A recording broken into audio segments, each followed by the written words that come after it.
হ্যাঁ, এখন আমি দুটো সন্তানের মা। তো তাই জন্য সেখান থেকে একটা মানে সেই জায়গাটাতে অনেক বেশি ম্যাচুরিটি জায়গাটাতে অনেক বেশি থাকবে।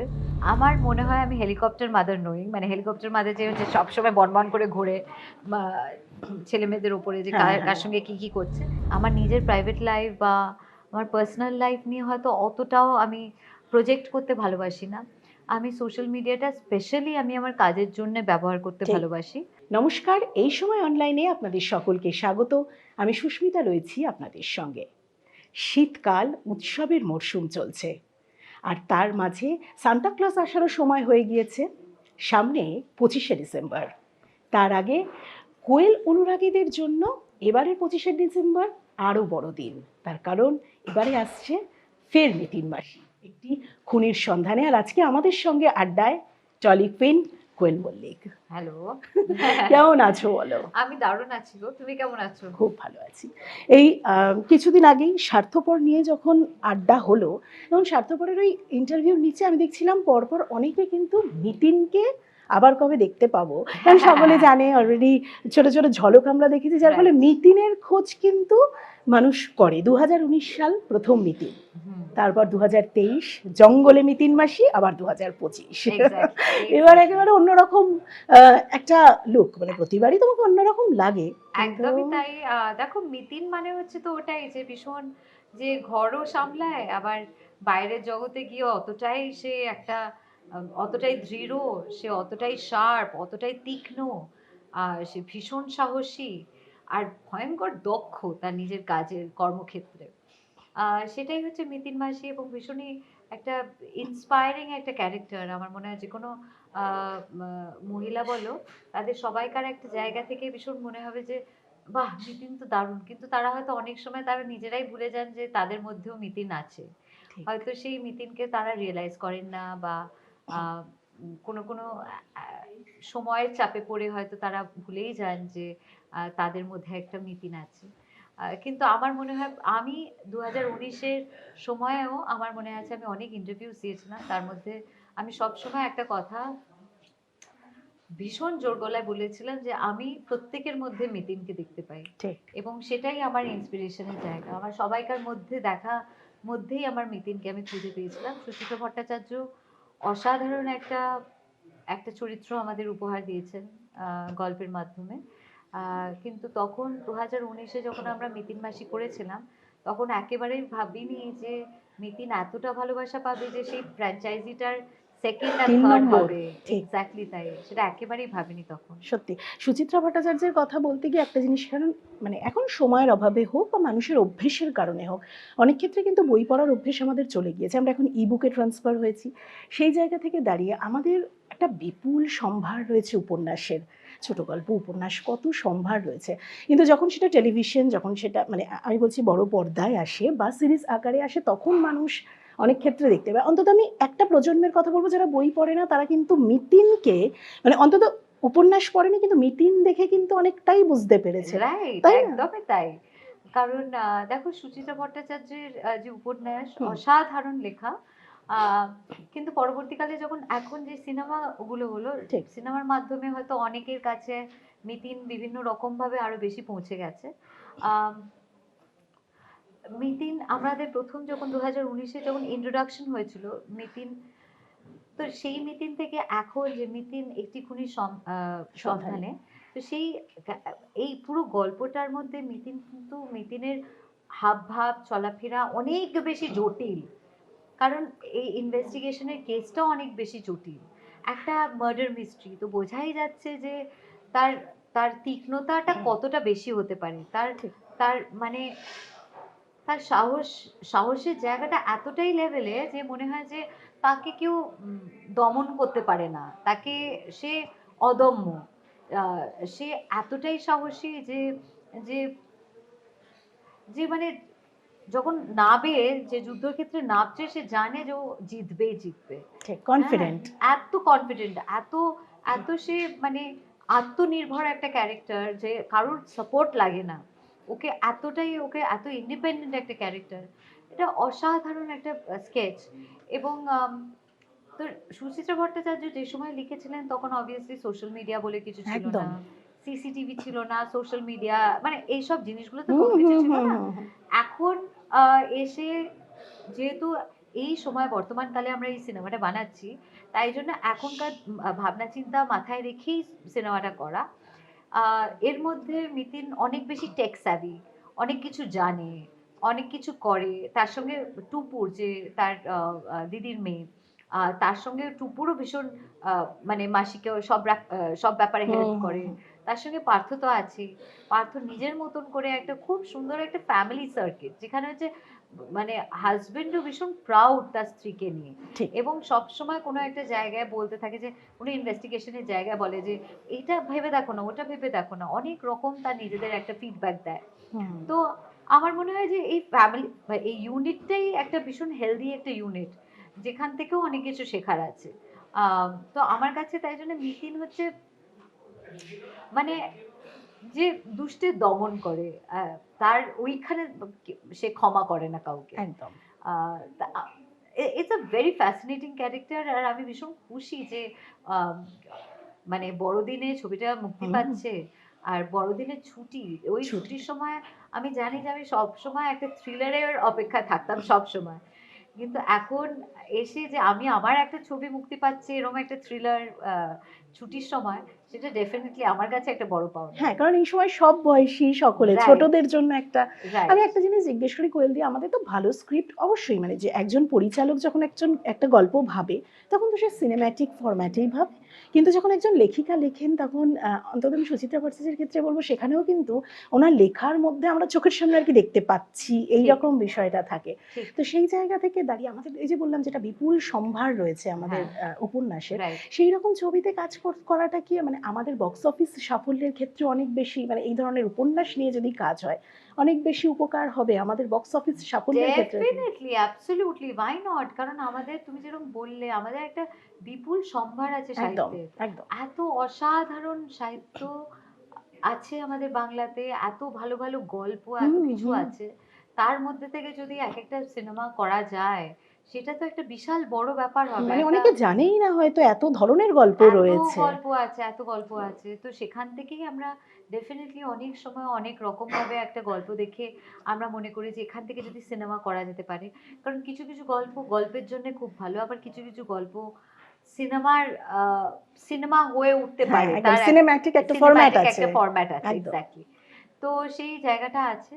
তো আমি ভীষণ খুশি যে সেইভাবে একটা গোয়েন্দা গোয়েন্দা চরিত্র মিতিন, সেটা এতটা ইম্পর্টেন্স পেয়েছে, এবং সেটার জন্য এতটা ভালোবাসা পেয়েছে বলেই হয়তো এতগুলো ছবি করা হুম হয়েছে হুম হুম। মিতিনকে নিয়ে। তো আহ, সেই একই রকম ভাবে আমার মনে হয় যে বাকি অনেক সাহিত্য আছে বাংলাতে, ঠিক। যেখান থেকে হয়তো আরো ভালো ভালো অনেক ভালো ভালো গল্প বেরোবে নিশ্চয়ই। প্রায় 19 থেকে 25, মানে অলমোস্ট 7 ইয়ার্স। হ্যাঁ, কতটা মানে আমি বলছি মিতিন তো বদলেছে, কারণ এবারেরও আমরা একটা ঝলক দেখেছি, যে পোস্টার থেকে শুরু করে যে ঝলকগুলো দেখেছি মিতিন একেবারে অন্যরকম। হুম, এর আগের দুটো মিতিনের থেকেও এবারের মিতিন অনেক বেশি ম্যাচিওর, খুব স্বাভাবিক। সময়ের হুম, সঙ্গে সঙ্গে আমরা আজ থেকে 10 বছর আগে যেরকম ছিলাম পরিণত হয়েছি। ঠিক। কোয়েল মল্লিক আজকে যদি মিতিনের পার্সপেক্টিভে আমি দেখি, মিতিন করতে গিয়ে বা ব্যক্তি জীবনেও কোয়েল মল্লিক কতটা, এই 7 বছরে কোয়েল মল্লিকের পরিবর্তন কতটা হয়েছে। অনেকটা, মানে আহ, পরিবর্তনের জায়গা থেকে আরো বেশি পরিণত হয়েছি। পরিণত। রাইট। অনেক বেশি পরিণত হয়েছি, কারণ তখন, হ্যাঁ, এখন আমি দুটো সন্তানের মা। তো তাই জন্য সেখান থেকে একটা মানে সেই জায়গাটা তো অনেক বেশি, ম্যাচুরিটি জায়গাটা তো অনেক বেশি থাকবে। এবং তার সঙ্গে সঙ্গে একটা বয়সের সঙ্গে সঙ্গে একটা উইজডম বাড়ে। ঠিক। আহ, জীবন জীবনকে দেখতে দেখতে, জীবনকে চিনতে চিনতে, বা মানুষকে চিনতে চিনতে একটা নিজস্ব একটা উইজডম বাড়তে থাকে। তো সেটা ডেফিনেটলি হয়েছে, তাই জন্য সেই 7 বছরে আমার মনে হয় আমি অনেকটাই বড় হয়ে গেছি। আচ্ছা, মিতিন আর কোয়েল দুজনের কোথায় কোথায় মিল রয়েছে? প্রচুর মিল কোন কোন কোন আমার ক্ষেত্রে? মনে হয় অনেকটাই মিল আছে, ইনফ্যাক্ট পুরোটাই মিল আমার মনে হয়, শুধুমাত্র আমি সিনেমা জগতে কাজ করি আর মিতিন মিতিন গোয়েন্দা। ইনভেস্টিগেশনে। তো সেই এই দুটো জায়গা ছাড়া মোটামুটি মিতিন আর কোয়েল অনেকটাই এক। আহ, মিতিন হতে পারে একটু বেশি লড়াকু, আমি হয়তো অতটা লড়াকু না ভার্বালি, কিন্তু আমি আমার যেরকম বলার হয় সেটা আমি অন্যভাবে বলি। মিতিনের মতো না বলতে পারলেও হয়তো, আহ, যদি আমার কিছু ভয়েস করার থাকে, আমার কোনো ওপিনিয়ন, তাহলে আমি নিশ্চয়ই সেটা বলি, সেটা আমি কখনোই চেপে রাখি না নিজের মধ্যে। একদম। মানে সেটা হয়তো খুব লাউডলি, যেটা মানুষ দেখতে পায় না, খুব ভোকাল হয়ে গিয়ে সোশ্যাল মিডিয়ায় পোস্ট, সেগুলো নয়, বাট নিজের মতো করে প্রতিবাদ। আমি নিজের মতো করে প্রতিবাদ করি। আমার মনে হয় যে এই জায়গাগুলো আমার দরকার আছে বলার, নিজেরও কোনো ওপিনিয়ন দেওয়া দরকার আছে, সেসব ডেফিনিটলি আমি সেই জায়গাটাতে আমি পিছপা হই না, আমি বলি নিজের মতন করে। একটা একটা কিন্তু কোয়েল মল্লিকের সঙ্গে একটা জিনিস ভীষণ ভালো, যেটা এটা না মানে আমাদের সকলের কাছেই খুব ভালো লাগার, যে কোয়েল মল্লিকের সঙ্গে আশেপাশে কোথাও বিতর্ক শব্দটা নেই। এটা ভালো, এটা ভীষণই ভালো। মানে এটা কি খুব কষ্ট করে মেনটেন করতে হয়? কারণ আজকে সোশ্যাল মিডিয়ার যুগে আমি ডান পাটা আগে দেবো না বাঁ পাটা আগে দেবো, সেই নিয়েও কিন্তু একটা ট্রোলিং ভীষণভাবে হয়। এটা খুব কমন। খুব ভাবনা চিন্তা করে কি পা ফেলতে হয়? আমি না মানুষ হিসেবে যেহেতু খুব প্রাইভেট, তাই জন্য আমাকে আলাদা করে যে খুব বেশি ভাবতে হয়েছে সেটা নিয়ে তেমন নয়। কারণ আমি মানুষ হিসেবে প্রাইভেট বলেই হয়তো আমার সোশ্যাল মিডিয়াতে আমার অতটাও নেই। আমার নিজের প্রাইভেট লাইফ বা আমার পার্সোনাল লাইফ নিয়ে হয়তো অতটাও আমি প্রজেক্ট করতে ভালোবাসি না। আমি সোশ্যাল মিডিয়াটা স্পেশালি আমি আমার কাজের জন্য ব্যবহার করতে ঠিক। ভালোবাসি। যখন কোনো সিনেমা রিলিজ করছে। আর এদিক ওদিক হয়তো কিছু, কিছু পার্সোনাল কোনো হয়তো পুজোর সময় কোনো হুম। কিছু মজার, কিছু আনন্দের কিছু দৃশ্য, সেসব গুলো হয়তো না, আমি সেগুলো শেয়ার আমরা করলাম। দেখতেও চাই, নইলে হ্যাঁ। আমরা কবির কাব্যে আর ওই সুন্দর মুহূর্তগুলো মিস করব। এক্স্যাক্টলি, তো সেগুলো আমি ডেফিনেটলি দিতে পছন্দ করি, যে জায়গাগুলো আমি শেয়ার করতে পারি সেগুলো করি। কিন্তু আমার মনে হয় যেহেতু আমি মানুষটাই ভীষণ প্রাইভেট, তাই জন্য আমি পুরো আমার লাইফের সবটাই আমি ভীষণ দেখিয়ে দিলাম, সেটা আমি খুব একটা করি না। হুম। আর যেহেতু করি না তাই জন্য মানুষেরও সেই জায়গায় সুযোগটাও পাননি, হয়তো অনেক ব্যাপারে অনেক ওপিনিয়ন দেওয়ার জায়গাটাও হয়তো আমি করে করে দিইনি। তো তাই জন্য ট্রোলিং এর জায়গাটা হয়তো সে কারণেই হয়তো হয়নি এখনো পর্যন্ত, touch touch wood. Wood. Comment box পড়া হয়? কমেন্টে কে কি লিখছে? ডেফিনেটলি আমি কমেন্ট বক্স পড়ি, কারণ আমি তাদের প্রত্যেকের ফিডব্যাককে আমি ভীষণ মূল্য দিই। কারণ তারা কি বলছেন আমার কাজ নিয়ে, বা এরপরে কোন কাজ দেখতে চাইছেন, বা কোনটা ওদের পছন্দের জায়গা, কোনটা অপছন্দের জায়গা, সবটাই আমার ভীষণ ভালো লাগে দেখতে। কারণ তাদের ফিডব্যাক নেওয়াটা তো আমার কাছে ভীষণ দরকার। একদম। দেখো, প্রত্যেককে একসঙ্গে খুশি রাখা তো সম্ভব নয়। তো তাই জন্য আমি পড়ি তো নিশ্চয়ই, কিন্তু কিছু, কিছু জায়গায় হয়তো আমার মতন করে আমি নিজের মতন করেই করি। ঠিক। আ কারণ সবটাই মানে করা সম্ভব হয়ে ওঠে না ওনাদের মতন। একদম, একদম। হুম। কিছু ক্ষেত্রে ইগনোরও কিছু জিনিস করতে হয়, না হলে তো। ইগনোরটা বলব না। ডেফিনিটলি তারা যখন বলছেন কোনো জায়গায় ভালোবেসেই বলছেন হয়তো অনেক কথা। কিন্তু আমার মনে হয় যে যেটা আমি মানে হবে না সেটা নিয়ে আমি সেটা নিয়ে, তাই জন্য দেখো, সব সব মানুষের সব কথা তো আমি আ রাখতে পারবে না। রাখতে পারব না। একদম। তো তাই জন্য যতটুকুন রাখা যায় ততটুকুন রাখি। বাকিটা ভালোবাসার জায়গাতেই রেখে দিই। একদম। আচ্ছা, আরেকটা তো ভীষণ ইম্পোর্টেন্ট জিনিস, যেটা আমরা সকলে জানতে আগ্রহী। এই যে একটা আ ১ম তো ওখানে একটা মানে বেশ অন্যরকম মূর্তি, হাতে বন্দুক, অন্য লুকে দেখলাম। তার পাশাপাশি গোয়েন্দা চরিত্র। ঠিক আছে? ইনভেস্টিগেশন খুব স্বাভাবিকভাবেই। তো কোয়েল মল্লিককে যদি মানে কোয়েল মল্লিকের মধ্যে কি গোয়েন্দাগিরি আছে?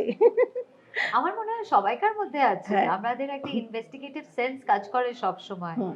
যে কি মানে, কিন্তু সেটা হয়তো গোয়েন্দার মতন কাজ করলাম না ব্যাপারটা। কিন্তু আমরা জেনারেলি একটু, আমার মনে হয় যে একটা, যেটা আমি ১ম এ বললাম, প্রত্যেক মহিলার মধ্যে ওই ইনটিউটিভ ব্যাপারটা একদম, আছে। একদম। আমরা সবটাই অনেকটা বুঝি। কিছুর মধ্যে অনেকটা খুঁজে নিতে পারি। তো সেটা আমার মনে হয় আমার মধ্যে অনেকটাই আছে। একটা জিনিস দেখো, ছোটবেলায় যখন আমাদের বাবারা বাইরে থেকে বাড়ি ফিরতো, আমরা কিন্তু অনেকটা হাতের দিকে তাকিয়ে থাকতাম যে বাবা কি নিয়ে বাড়ি এসেছে। হ্যাঁ, হ্যাঁ, হ্যাঁ, হ্যাঁ, তো হ্যাঁ। বাবার ক্ষেত্রে এটাকে আমি মানে এটা ঠিক গোয়েন্দাগিরি নয়, বাট এটা আর কি একটা হয় না যে আমরা এটা ইচ্ছে থাকে যে বাবা কি নিয়ে ফিরেছে সেটা একটা হ্যাঁ, দেখার, হ্যাঁ, তার হ্যাঁ। পরবর্তী জীবন আরেকটা আছে। তো সেই এবং এরপর মা হিসেবে যদি ছেলে মেয়েদেরকে কোথায় কি করছে, এই একটা বয়স, এখন ওরা একদম ছোট, তারপর বড় হবে। তো কোয়েল মল্লিক কি সেই দিকে মানে কি করছে না করছে কতটা খেয়াল আমার মনে হয় সেটা এই সময়টা এখনো আসেনি। কিন্তু কিছুদিন পর থেকে হয়তো সেই জিনিসটা আসবে, যে আমার ছেলে কি করছে, মেয়ে কি করছে, তাদের জীবনে কারা কারা বন্ধু হলো। একদম। এইসব জিনিসগুলো আমার মনে হয় আমি হেলিকপ্টার মাদার নই। মানে হেলিকপ্টার মাদার যে হচ্ছে সবসময় বনবন করে ঘোরে মা ছেলেমেয়েদের উপরে, যে হ্যাঁ, কার হ্যাঁ। কার সঙ্গে কি কি করছে। কিন্তু আমার মনে হয় যে আমি কনসার্ন মাদার তো থাকবোই, যাতে ছেলেমেয়েরা ঠিকঠাক আ আ জীবনযাপন করে সেটা দেখার জন্য যতটা কেয়ার রাখা, সেই জিনিসটা তো করব। আ গোয়েন্দাগিরিটা করবো কিনা আমি ঠিক বলতে পারছি না। না, তুমি একটা যেহেতু বড় পরিবারে বড় হয়েছে, একটা শাসন, একটা মানে সবকিছুর শাসন মধ্যেই তো তো থাকেই। এটাই, এটা খুব কতটা ইম্পর্টেন্ট মানে। শাসনটা ভীষণ ইম্পর্টেন্ট, কারণ দেখো এই বয়সটা তো বড় হওয়ার বয়স। এই বয়সটা মা বাবারা যদি ঠিক ভুলটা না বুঝিয়ে দিতে পারে ছেলেমেয়েরা, তাহলে তারা তো বুঝতে পারবে না কোনটা ঠিক কোনটা ভুল। তো সেই কর্তব্যটা ডেফিনেটলি, সেই দায়িত্বটা তো মা বাবার উপর বর্তায়। তো তার মধ্যে আমিও অবভিয়াসলি আমি যতটুকুন পারি, কবিরের যথেষ্ট বয়স হয়েছে, কাবিয়া খুবই ছোট, তাই জন্য এই সময় থেকে শাসন করার বয়সটাও আসেনি।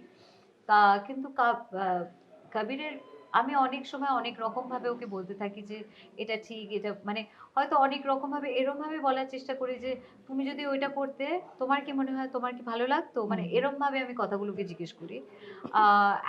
তখন ও নিজে, আমার মনে হয় সব থেকে বেস্ট না, নিজেকে জাজ করা যায় যখন অন্য মানুষের জুতোয় পা রাখা যায়। একদম। তখন আরো বেশি হয়তো আচার আচরণ ব্যবহার অনেক বেশি বোঝা যায়। তো তাই জন্য সেই জায়গাগুলো ডেফিনেটলি আমি কারেক্ট করার চেষ্টা করি, কারণ আমার মনে হয় মা হিসেবে সেই জিনিসগুলো করা ভীষণ জরুরি। এবং বড়দেরকে সম্মান করা, তাদেরকে ঠিক যেরকম ভাবে দাদু ঠাকুমা আসলে তারা জিজ্ঞেস করেন কেমন আছো তুমি, একই রকম ভাবে তোমারও দায়িত্ব জিজ্ঞেস করার ওনাদের তোমরা কেমন আছো। কারণ সেটা একটা দায়িত্ব। তো এই জায়গাগুলো আমার মনে হয় ছোট বয়স এই থেকে, মূল্যবোধগুলো এই কিছু মূল্যবোধগুলো জিনিস। ডেফিনেটলি ছোট বয়স থেকে ছেলেমেয়েদের মধ্যে ঢুকিয়ে দিতে হয়, যতই তারা ব্যস্ত থাকুক না কেন, কিন্তু তার মধ্যে কাছের মানুষের জন্য সময় বের করে নিতে হয়, সেটাও দরকার। আচ্ছা, এই যে শীতকাল আমাদের ছোটবেলাটা একটু অন্যরকম কাটতো, তো এই শীতকালে কি মানে দুজনকে নিয়ে ঘুরতে যাওয়া বা এরকম কোনো প্ল্যান কবির কি দেখো আপনার ঘোরার নেই? প্ল্যান এখন আপাতত নেই, কারণ আমার ছবির রিলিজ, হ্যাঁ। তাই জন্য প্রমোশনস এর জায়গা আছে। কিন্তু ডেফিনেটলি আমি হয়তো জানুয়ারি এন্ড বা ফেব্রুয়ারিতে হয়তো কোনো সময় কোনো জায়গায় আমরা যেতে পারি একসঙ্গে। গরমের ছুটিতে একটা জায়গায় অলরেডি ভেবেই রাখা হয়েছে আমরা কোথাও ঘুরতে যাব বলে, কিন্তু এখন এই উইন্টার ভেকেশনটা এখনো প্ল্যান করা প্ল্যান হয়নি। করা হয়নি। সান্তা ক্লজ তো আসার, এই সান্তা ক্লজের এটা তোমার ছোটবেলায় ছিল, মানে আমি শুনেছিলাম যে বাবার থেকে উপহার পাওয়া, তাই ওদের ক্ষেত্রেও কি সান্তা ক্লজ গিফট দেবে? স্যান্টা ক্লজ তো ডেফিনেটলি ছোট বয়সে যেরকম আমি আম, মানে আমি অনেক গিফটস পেতাম, একই রকম ভাবে আমি কবিরকে বলেছি যে একজন বুড়ো দাদু আছে, সে কিন্তু সারা বছর দেখছে তুমি কতটা ভালো ছেলে হয়ে থাকছো, ভালো থাকলে তাহলে গিফট পাবে, না হলে পাবে না। তো তাই জন্য ও জানে যে সবসময় ওকে খুব ভালো থাকতে হবে, তাহলে গিফটটা পাবে। সেটা হয়তো কিছুদিন পরে একটু বড় হলেও বুঝতে পারবে ব্যাপারটা আলাদা, একদম। কিন্তু এটা যতদিন না বোঝে। এক্স্যাক্টলি কাব্যা তো এবারে খুবই ছোট, মানে ওর তো এখন এক্স্যাক্টলি অবধি বোঝে। তো তোমার সান্তা ক্লজের এই ব্যাপারটা হতো ছোটবেলায়? আমি আমার মা আমাকে কি বোঝাতেন আমি ঠিক মনে পড়ছে না, কারণ আমি যথেষ্ট লক্ষ্মী মেয়ে ছিলাম, হ্যাঁ। আলাদা করে কিছু বোঝাতে হয়েছিল বলে নয়, কিন্তু আমি জানি আমি অনেকদিন পর্যন্ত আমি রাত্রিবেলা মানে প্রে করতে। ঘুমানোর আগে প্রে করে ঘুমোতাম, আর পরের দিন বিছানার নিচে অনেক অনেক ক্যান্ডিজ চকলেটস এসব পেতাম। এগুলো কিন্তু একটা মানে এগুলো যতদিন বাচ্চারা জানতে না পারে ততদিন এর একটা ততদিন একটা মজাই আলাদা। আলাদা। এই একদম মুহূর্তে তো তাই। নিতিন মাসি নিয়ে চূড়ান্ত ব্যস্ততা, কারণ প্রমোশন আছে প্রমোশন। নিতিনের, এবং তাই জন্য বলি যে ছুটির বড়দিনে আমার মনে হয় যেরকম আমি সবসময় এক্সাইটেড থাকতাম একটা থ্রিলার দেখার জন্য, আশা করছি সবাইকার নিতিনকে ভীষণ পছন্দ করবে, এবং নিতিনকে অনেক অনেক তারা ভালোবাসা দিয়েছিল, আশা করছি সেই ভালোবাসার ভান্ডারটা আরো বেড়ে যাবে এই ক্রিসমাসে। একদম। Thank you so much, thank খুব ইউ ভালো সো লাগলো মাচ। তুমি একটু মিতিন দেখতে সবাইকে এই তো তাই বলছি, বড়দিনের ছুটিতে রিলিজ করছে মিতিন একটি খুনির সন্ধানে, একদম মিস করলে চলবে না, সপরিবারে গিয়ে মজা করে ছবিটা দেখে আসুন, আশা করছি আপনাদের সকলের খুব খুব ভালো লাগবে। আর আমাদের প্লিজ নিশ্চয়ই জানাবেন কেমন লাগলো, আমরা কিন্তু বসে থাকবো আপনাদের ফিডব্যাকের জন্য। Thank you so thank much, you, খুব ভালো লাগলো তোমার সঙ্গে আড্ডা থ্যাংক ইউ দিয়ে ভেরি মাচ। বরাবরের মতন। আপনারা অবশ্যই মিতিন মাসি তো দেখবেনই, এছাড়াও অন্যান্য সমস্ত খবরের জন্য চোখ থাকুক এই সময় অনলাইনে।